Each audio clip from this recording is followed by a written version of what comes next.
Yo les gens, j'espère que vous allez bien. Aujourd'hui, on se retrouve pour une nouvelle vidéo. Et une nouvelle vidéo des résultats de la qualification pour la Coupe du Monde 2026. Donc zone Europe, donc journée 10 sur 10. C'est déjà finalement la fin des qualifications. Enfin, les qualifications, c'est pas encore fini. Il y a encore les barrages d'Europe et les barrages intercontinentaux. Donc comme d'habitude, n'hésitez pas à liker cette vidéo, à la commenter si ce n'est pas déjà fait, partagez la chaîne et la vidéo à vos amis si ça vous a plu, abonnez-vous à la chaîne et activez la cloche de notification pour rater aucune des prochaines vidéos. Je vous remercie une nouvelle fois pour les 1000 abonnés, ça me fait extrêmement plaisir. Objectif 5000 abonnés, je crois que j'avais dit 500 000 une fois, mais peut-être pas besoin non plus les gars. Donc particulièrement objectif 500 000, c'est gratos, je vous demande pas payer, merci à vous tous. Et ben j'ai envie de dire dans cette vidéo c'était quand même serré j'ai envie de dire, et surtout que là il y a quand même des pays qui n'ont plus connu la Coupe du Monde depuis des années. Et j'ai envie de dire, il y en a qui se trompent de retour, si je puis dire ça. Donc là, particulièrement, ce qui se passe en réalité, c'est qu'il y a 12 groupes, donc 6 groupes de 4 et 6 groupes de 5 en réalité. Le premier de chaque groupe est qualifié pour la Coupe du Monde, le deuxième est qualifié pour les barrages Europe, pas pour les barrages intercontinentaux. Bien sûr, il y aura un barrage, demi-finale et finale, et le gagnant des finales sera particulièrement en Coupe du Monde, tout simplement. Et point positif, c'est qu'il n'y a qu'un seul match en réalité, donc il n'y a pas deux, si je peux dire ça comme ça. Alors bien sûr, je ferai finalement le tirage au sort des barrages d'Europe et intercontinental. Et bien sûr, finalement, je ferai les demi-finales des barrages d'Europe et peut-être aussi, particulièrement, les matchs des barrages intercontinentaux si ça se termine avant les barrages d'Europe, si c'est comme ça. Mais je pense que particulièrement, les barrages d'Europe et les barrages intercontinentaux vont s'arrêter en même temps. Donc c'est pour ça que je dis ça. Voilà. Donc on va commencer de ce pas avec particulièrement le groupe A. Donc groupe A, alors c'était très serré et particulièrement, malheureusement, ça est à un match près. Donc je répète, les pays dans ce groupe c'est par ici et les résultats c'est par ici. Donc déjà voici les pays dans ce groupe, voici les résultats. La Mannschaft du coup, les Allemands du coup premier avec 15 points. Ils ont eu un peu de mal finalement en distancie. On a la Slovaquie du coup malheureusement deuxième avec 12 points, donc ils participent en barrage. L'Allemagne du coup qui s'installe, n'importe quoi, qu'est-ce que j'ai dit? J'ai dit et s'installe, bien sûr, c'est ce rôle. Du coup, les Allemands qui vont découvrir une nouvelle Coupe du Monde, la Slovaquie qui vont devoir passer par les barrages, l'Irlande du Nord, du coup, 3ème avec 9 points seulement, et là, le Luxembourg, du coup, dernier avec 0 pointé. Je perds ça comme ça. Ensuite, on va passer au groupe B. Le groupe B, c'est déjà une gros choquant. Déjà, voici les pays dans ce groupe. Donc, voici les résultats. Waouh, ça commence déjà très bien, en vérité, avec des grosses surprises. Bon, la Suisse, du coup, premier sans surprise avec 14 points, du coup, qui retrouve une Coupe du Monde. Le Kosovo, deuxième notamment avec 11 points, donc ils passeront par les barrages. Si le Kosovo va en Coupe du Monde, je me fous en l'air. Déjà, on a eu des grosses surprises par rapport aux autres continents, c'est pour ça que je dis ça. La Slovénie, Doblak, malheureusement, qui sont troisième avec seulement 4 points. Et la Suède, du coup, qui fait partie des grands favoris du pot 2, et finalement son dernier avec 2 points seulement. Ouais, le Kosovo, finalement en barrage, déjà c'est un exploit pour eux, donc je dis rien. Ensuite, on va passer au groupe C. Au groupe C, finalement, c'était quand même serré, et là, finalement, ça s'est révélé à la dernière seconde. Donc déjà, voici les pays dans ce groupe, voici les résultats. L'Écosse qui finit premier avec 13 points, ils se retrouvent en Coupe du Monde, une première depuis 98. Depuis 98, plus de Coupe du Monde. Ils ont participé aux deux derniers Euros, donc celui de 2020, 2021, c'est ce que vous préférez, et 2024, mais pas de Coupe du Monde.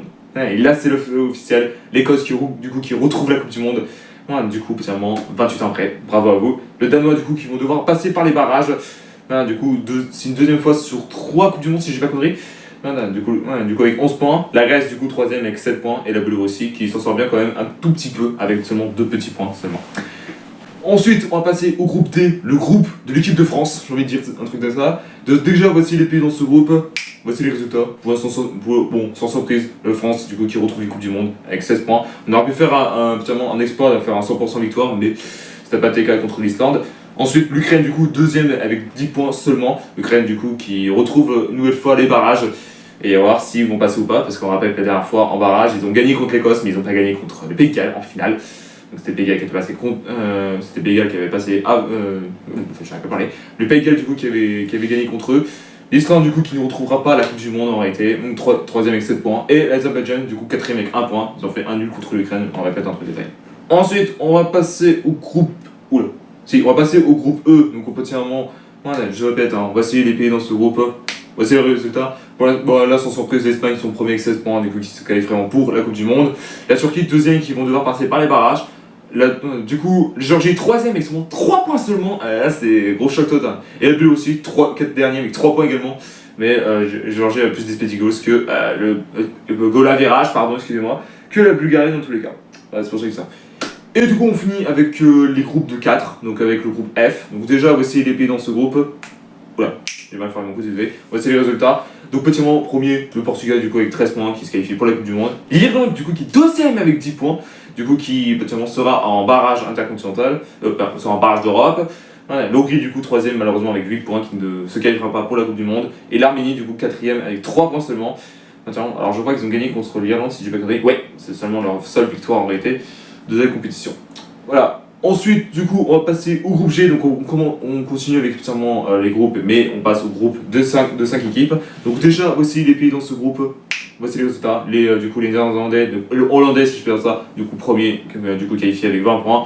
La Pologne, du coup, deuxième, qui va devoir passer par les barrages avec 17 points. Ils ont réussi à se qualifier en barrage, en plus, dans la dernière Coupe du Monde. Troisième, la Finlande avec seulement 10 points, qui se du coup pas qualifié. Malte, du coup, quatrième avec 5 points quand même. Du coup, potentiellement, la Lituanie, du coup, dernier avec seulement 3 points. Voilà. Et leur seule victoire de Malte, c'était contre la Lituanie, si je dis pas de conneries. Oui, ah non, même pas, c'est la Finlande, excusez-moi, je me suis bourré. Donc, du coup, voilà. Mais quand même, pas spécialement de surprise si je fais ça. Ensuite, on va passer au groupe H. Et encore une fois, c'est un pays qu'on n'a pas pu vu en Coupe du Monde depuis des années. Donc, déjà, voici les pays dans ce groupe. Voici le résultat. L'Autriche qui se qualifie pratiquement avec 19 points, une première depuis 98, la même chose avec l'Écosse. Franchement, on rappelle que l'Autriche c'était, alors, j'allais dire un pays qui a déjà été en Coupe du Monde, qui a déjà été en finale, non, pas du tout. Non, je crois même pas qu'ils aient pas été en finale, je crois qu'ils étaient en demi-finale mais pas en finale en réalité, donc c'est pour ça que je dis ça, je confonds avec la Hongrie, excusez-moi les gars. Voilà, du coup la Bosnie du coup deuxième et du coup passer par les barrages avec 17 points, la Roumanie du coup troisième avec 13 points, Chypre quatrième du coup avec 8 points, et la Samoa du coup dernier avec 0 points. Mais quand même, en dernière journée, ils ont mené au score contre la Roumanie, hein, si je dis ça comme ça.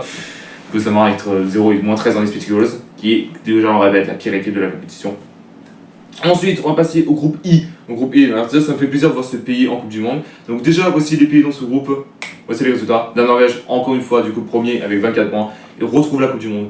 Encore une fois, une première depuis 98. Ouais, ils ont été, je crois, en 8ème, ils ont été éliminés. Contre l'Italie et bâtiment. Et après ça, plus de Coupe du Monde. En réalité, deuxième, l'Italie avec 18 points seulement. Du coup, l'Italie qui va devoir encore une fois passer par les barrages une troisième fois. Et j'espère patiemment que ce ne sera pas la même malédiction qu'ils ont eue. Sinon, il n'y aura pas de Coupe du Monde pour eux. Troisième, l'Israël avec 12 points seulement. Du coup, pas qualifié. L'Estonie, quatrième avec 4 points. Et la Moldavie, du coup, dernier avec seulement un petit point. Voilà. Oula, j'ai été un peu plus loin. Ensuite, on va passer au groupe J. Le groupe J, c'était quand même serré entre les trois équipes, entre les top 3 si je peux dire ça. Donc déjà, voici les pays dans ce groupe. Voici les résultats. La Belgique, du coup, qui se sauve le cul avec 18 points, du coup, qui retrouve la Coupe du Monde. Le Pays de Galles, du coup, deuxième avec 16 points, qui vont devoir passer par les barrages, mais ils ont déjà gagné en barrage, si je peux dire ça. Macédoine, malheureusement, qui ne retrouvera pas les barrages, avec seulement 13 points. Le Kazakhstan, quatrième avec 8 points. Ils étaient quand même en barrage Europe pendant la dernière compétition. Et le Liechtenstein, du coup, dernier, avec seulement 0 points. Ouais, ça pique quand même un peu pour eux. Voilà. Ensuite, on va passer au groupe K. Donc, groupe K, bon, il y a quand même des surprises si je peux dire ça. Donc, déjà, voici les pays dans ce groupe. Voici les résultats. L'Angleterre, du coup, dernier, avec seulement 24 points. L'Albanie, deuxième, effectivement, avec 14 points. Voilà, malgré la défaite, effectivement, du coup, c'était déjà qualifié pour longtemps. Donc, ils retrouveront les barrages. Voilà, la Serbie, du coup, troisième, avec 13 points. Malheureusement, la Serbie qui ne trouvera pas une Coupe du Monde. Voilà, et je crois qu'en réalité, c'est la première fois, non, c'est la dernière fois qu'ils n'étaient pas qualifiés, c'était en 2014. 2018 et 2022, ils étaient qualifiés, mais pas là, malheureusement, qu'ils ne retrouvera pas la Coupe du Monde. Quatrième, Lettonie avec 5 points, et l'Andorre, du coup, dernier, avec seulement un petit point. Allez, pour finir cette vidéo, on va passer au groupe L. Du groupe L, donc déjà, bon, c'était une surprise, mais après ça, c'était plus trop ça. Donc déjà, voici les pays dans ce groupe. Voici les résultats. La Croatie, du coup, entreprise qui est premier avec 22 points, qui se qualifie du coup. La République tchèque, du coup, qui vont devoir passer par les barrages avec 16 points, qui a eu un traumatisme contre la Suède la dernière fois, et s'était éliminé en prolongation. Les Féoré qui avait tenu à gagner, à aller peut-être en barrage, mais c'est pas été le cas, avec seulement 12 points seulement, et bravo à eux, franchement, c'est un exploit. Du coup, Monténégro, quatrième avec 9 points, et Gibraltar, sans surprise, qui est dernier avec 0 pointé. Voilà, donc c'était tout particulièrement pour les groupes, si je peux dire ça comme ça. Du coup, le tirage au sort des barrages d'Europe, ce sera absolument demain, je ferai absolument la vidéo. Et les résultats, ce sera en mars, la même chose avec les barrages intercontinentaux. Et comme ça, on verra qui sera qualifié pour la Coupe du Monde 2026. Voilà. Merci à tous d'avoir suivi cette vidéo, n'hésitez pas à liker, à la commenter si ce n'est pas déjà fait. Partagez la chaîne et la vidéo à vos amis si ça vous a plu. Abonnez-vous à la chaîne et activez la cloche de notification pour rater aucune des prochaines vidéos. On se retrouve très bientôt pour une nouvelle vidéo. Peace.